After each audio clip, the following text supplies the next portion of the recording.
सगळ्यांनी लक्ष द्या. दीर्घ श्वास घ्यायचा आहे 3 वेळा आणि संथ श्वास सोडायचा आहे. सगळ्यांनी घ्यायचा आहे. दीर्घ श्वास घ्यायचा आहे आणि संथ श्वास सोडायचा. हरि ओम. गणानान्त्वा गणपतिं हवामहे कविं कवीनामुपमश्रवस्तमम् ज्येष्ठराजं ब्रह्मणां ब्रह्मणस्पत आनश्वन्वन्नोतिभिः सीदसादनम्. प्रणो देवी सरस्वती वाजेभिर्वाजिनीवती धीनामावित्र्यवतु. ओम स्वस्ति. धन्यवाद. नमस्कार. सभा म्हणजे उपस्थित सर्व मंडळी आणि स्टेजवरती ज्येष्ठ श्रेष्ठ आदरणीय सन्माननीय मंडळींना वंदन करून, श्रोतावर्गांना वंदन करून, आपल्याला प्रार्थना करून माझ्या आजच्या व्याख्यानाला सुरुवात करतो. मला तुम्ही आज मी वास्तुशास्त्र या विषयावरती बोलणार आहे. तुम्हाला कोणत्या विषयावरती ऐकायचे असं विचार. वास्तुशास्त्र ठीक आहे, पण कोणता विषय तुम्हाला जास्त आवडेल?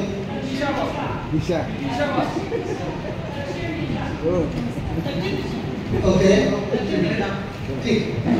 तर मित्रांनो, आपल्याला खरं तर खूप समजून घ्यायचं आहे. मुळात आपण एक काम करूया, वास्तू म्हणजे काय ते समजून घेऊया. ओके.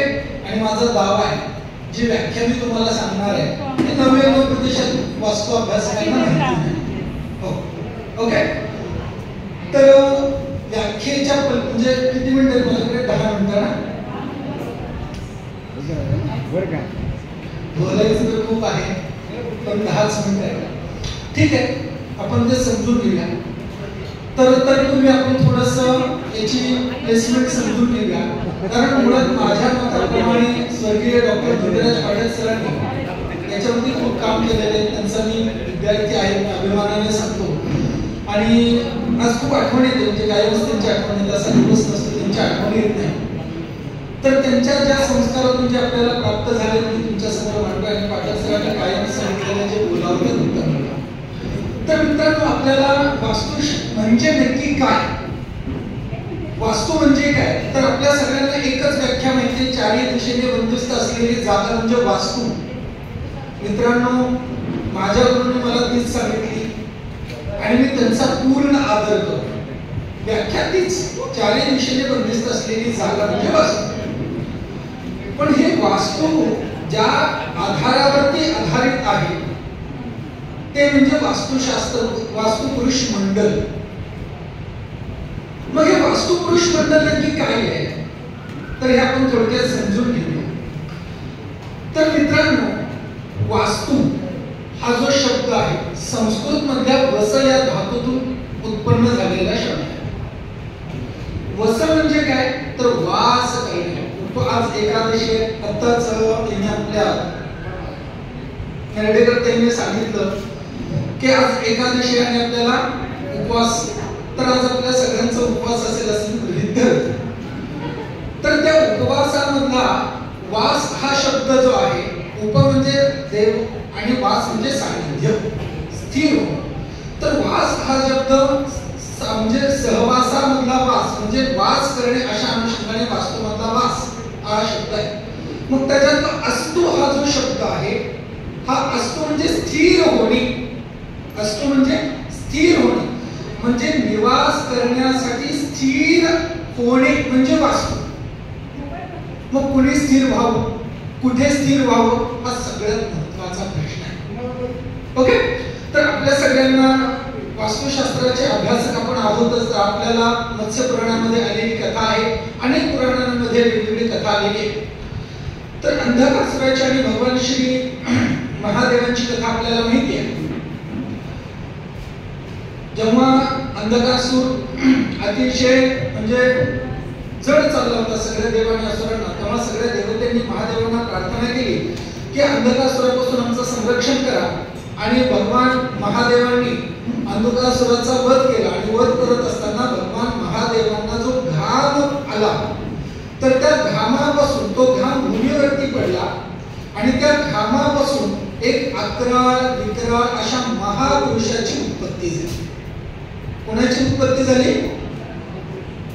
बघायला कमी येतं महापुरुषाची. ओके, आपल्याला व्याख्या नीट समजून घ्यायची. तर 11 महापुरुषाची उत्पत्ती समजून झाली. आणि मित्रांनो, तो क्रोधामधून उत्पन्न झाले असल्यामुळे त्याला प्रचंड भूक लागली होती. आणि भूक लागल्यानंतर त्याने विचारलं, हे पिताश्री, माझी भोजनाची व्यवस्था काय?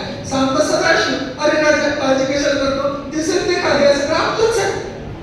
आणि तो मित्रांनो सगळ्यात पहिल्यांदा त्याने फरशा पडला, तो अंधकासुराचा फरशा पडला आणि दिसेल ते खात सुटला.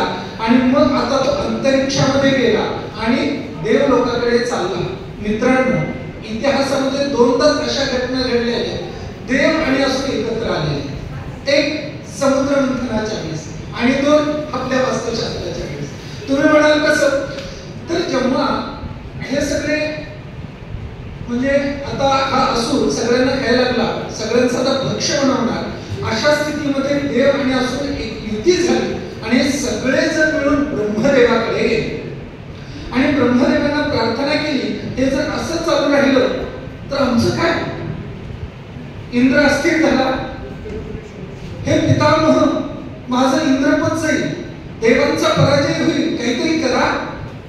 तेव्हा म्हणजे ब्रह्मदेवाने त्यांना युक्ती सांगितली आणि युक्ती अशी सांगितली, एक काम करा, दीर्घ श्वास घ्या आणि संथ श्वास सोडा, टेन्शन नाही रे का, असं म्हणून सांगितलं. तर त्यांनी सांगितलं, तुम्ही सगळेजण या 11 महापुरुषाला पकडा आणि प्रत्येक जण त्याच्या अंगावरती बसा. ओके, त्याच्या अंगावरती बसा. आणि मग सगळ्या देवता आणि असुर त्या महाकाय पुरुषाच्या अंगावरती स्थापन झाले, बसल्या. आणि मधोमध ब्रह्मदेव बसले. आणि मग मधोमध ब्रह्मदेव बसल्यानंतर ना आता ते पकडा कसे, ते पण त्याचं पण विशेष महत्व आहे. आता त्याचं डोकं कुठे करा? तर ईशान्य दिशेला करा. का करा? तर मित्रांनो लक्षात घ्या, आता वर्गामध्ये शिकवत असताना मी कथा खूप छान सांगत असतो, फक्त आता तुम्हाला थोडक्यात सांगतो. श्मशानेश्वा क्रीडा स्मरहर निशाचा विषचरा असं सांगितलेलं आहे. भगवान शिवशंकराचं वर्णन केलंय. श्मशानेश्वा क्रीडा स्मरहर निशाचा विषचरा. तर भगवान शिवशंकर कसे आहेत? तर श्मशानेश्वा क्रीडा, स्मशानामध्ये क्रीडा करतात आणि निशाचराने स्मरण करतात उत्तर. ओके, असं हे सूत्र म्हणजे कोण आहे? भगवान शिवशंकर. तर मित्रांनो, आपण आता बघा, तुम्हाला थोडक्यात 1-2 मिनिटं समजू. पूर्व दिशा गतिकारक आहे तर उत्तर दिशा प्रगतिकारक आहे. उत्तर दिशा प्रगतिकारक आहे तर ईशान्य दिशा ही सुगतिकारक आहे. म्हणून पुढे गेल्यानंतर आपण काय म्हणतो? कैलासवासी. का म्हणतो? कारण भारताच्या ईशान्य दिशेला कैलास पर्वत आहे, त्याच्या पाठीमागचं प्रमुख कारण आहे. म्हणून मग याची उत्पत्ती कुठून आहे? तर महादेवांच्या घामापासून उत्पत्ती असल्यामुळे त्याला ईशान्य दिशेकडे डोकं करायला सांगितलेलं आहे. त्याचं प्रमुख कारण असं, आपल्या भारतीय संस्कृतीमध्ये कधीही ज्येष्ठांसमोर पालथ पडू नये, बसू पण नाही, पालथ तर विषयच नाही. म्हणून ईशान्य दिशेला डोकं केल्यानंतर त्या असुराने वंदन केले. वंदन केलं म्हणजे लक्षात घ्या, बल एखाद्या व्यक्तीचं बल कशामध्ये असतं? बाहूमध्ये असतं. कारण बाहू राजन्य कृता म्हणजे राजाचं बल असतं त्याच्या बाहूमध्ये असतं. म्हणून त्याने आपल्या म्हणजे त्याचं बल त्याने वापरू नये म्हणून ईशान्य दिशेला म्हणजे तोंड केलेलं आहे. आणि ईशान्य दिशेला तोंड केल्यामुळे त्याने वंदन मुद्रेमध्ये राहिले आहे. म्हणून ईशान्य दिशेला त्याला तोंड करून पालथा झोपवलेला आहे. आणि पालथा झोपवल्यानंतर सर्व देवतांनी त्याच्यावरती वास केलेला आहे. मग मित्रांनो, आता बघा, वास्तु पुरुष मंडल काय आहे? तर पुरुष म्हणजे ह्युमन बॉडी. पुरुष म्हणजे ह्युमन बॉडी. मग लक्षात घ्या, ही जी वास्तुशास्त्राची जी काही भूमी आहे, ही भूमी सजीव आहे का निर्जीव आहे? तर मित्रांनो, ही सजीव आहे.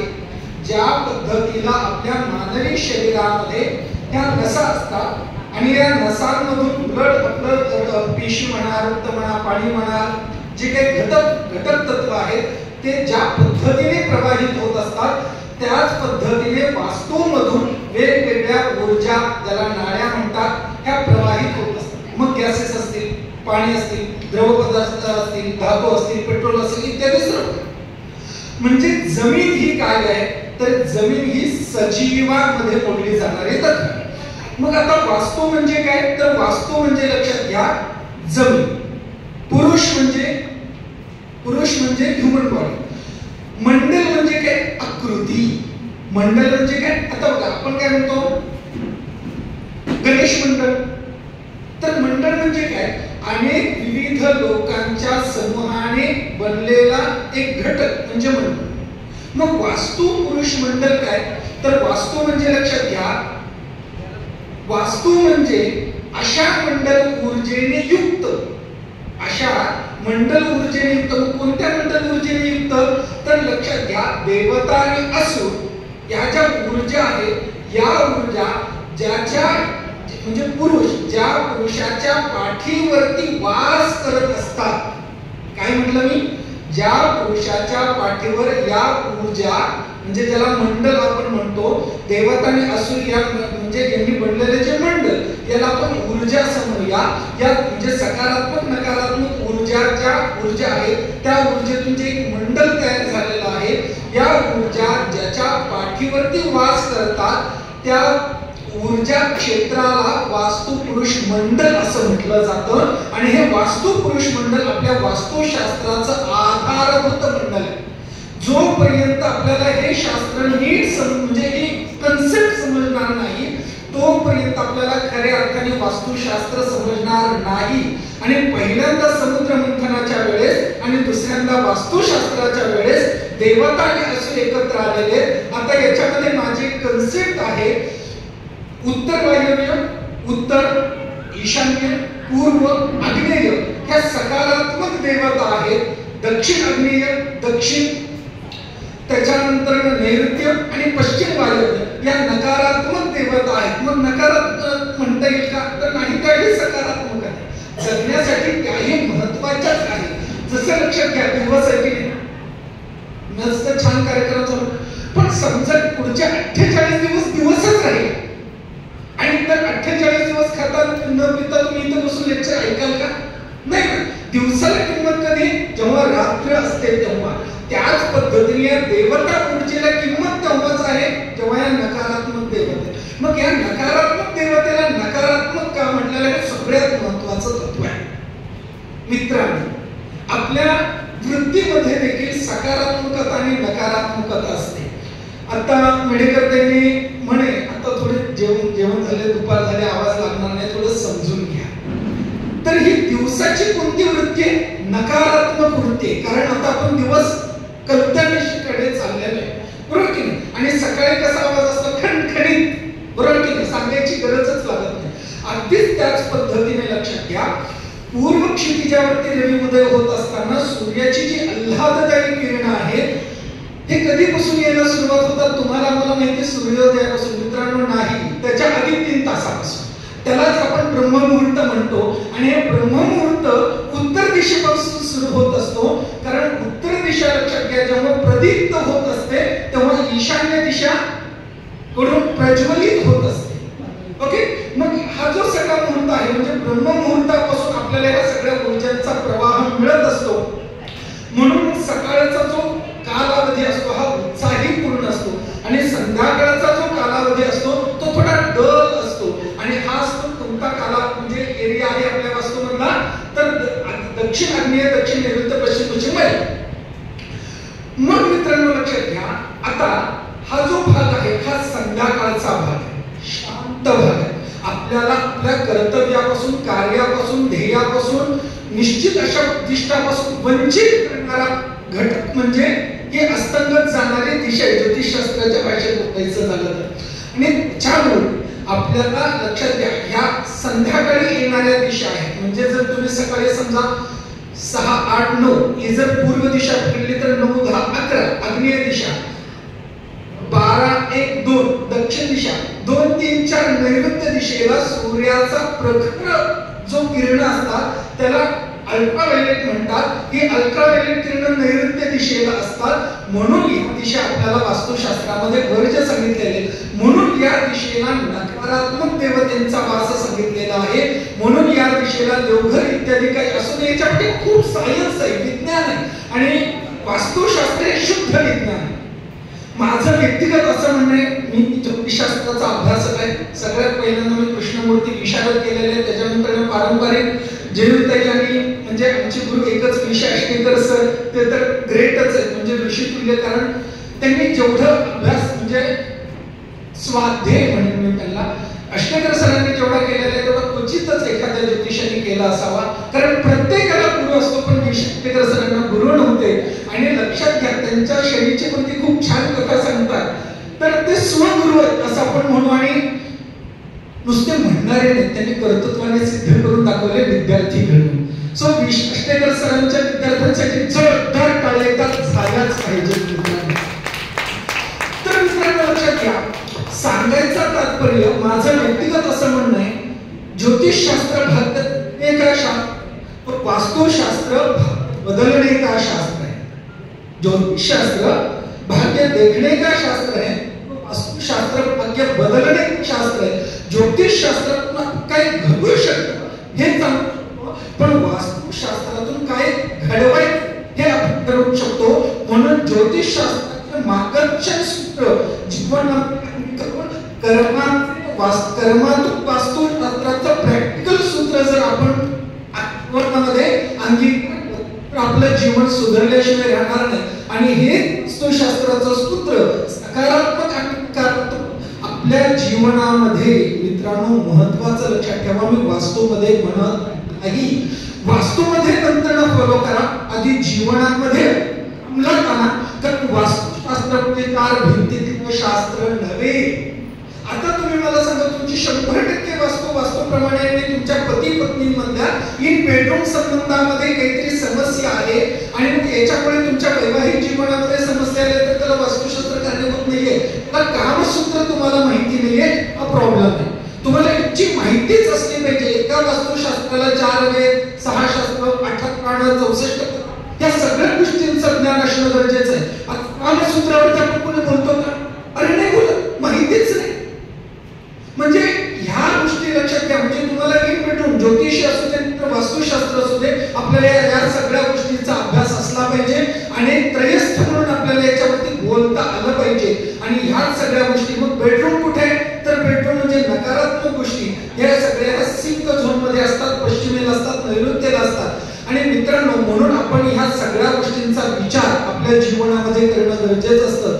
मानवी जीवन वास्तुशास्त्र प्रत्यक्ष घरामध्ये अंमलात आणण्याच्या आधी आपण जर जीवनामध्ये अंमलात आणलं तर प्रत्येकाचं आत्ममंदिर लक्षात आलं. 3 आलय, एक शरीरालय, दुसरं देवालय आणि तिसरं मनुष्यालय. हे तिन्ही आलय आपण शुद्ध करत गेलो तर लक्षात घ्या, जसं आता आपल्याला आमच्या ताईने सांगितलं, नाव काय अर्चनाताईने सांगितलं की आपल्याला म्हणजे अशा पद्धतीने दरवाजे असावेत. तर योग्य पद्धतीच्या दरवाजातून मुग्धाताईने सांगितल्याप्रमाणे मोक्षाला गेल्याशिवाय आपण राहत नाही. तर अशा पद्धतीने आपण मनुष्य म्हणजे आपल्या शरीरालयापासून मनुष्यालयात आणि मनुष्यालयातून देवालयापर्यंत पोहोचण्याचं शास्त्र म्हणजे हे वास्तुशास्त्र आहे. आज बोलण्याची मला इथे संधी दिली, खूप खूप धन्यवाद. आपण ऐकून घेतलं त्याबद्दल खूप खूप धन्यवाद. मला खूप छान अजून विषय मांडायचा होता, पण मर्यादित वेळेत जेवढं मांडता येईल, जेवढं जमेल उत्तम मांडणं तेवढं मांडला. चूक असेल तर ती माझी आहे, उत्तम झालं असेल तर गुरु परंपरेचं आहे. त्या सर्व गुरु परंपरेला वंदन करून आज इथेच थांबतो. सर्वे भवन्तु सुखिनः, सर्वे सन्तु निरामयाः, सर्वे भद्राणि पश्यन्तु मा कश्चित् दुःखम् आप्नुयात्. मित्रांनो आज इथे भेटला, परत इथेच परत भेटूया पुढच्या भागापर्यंत. श्रीराम समर्थ. धन्यवाद.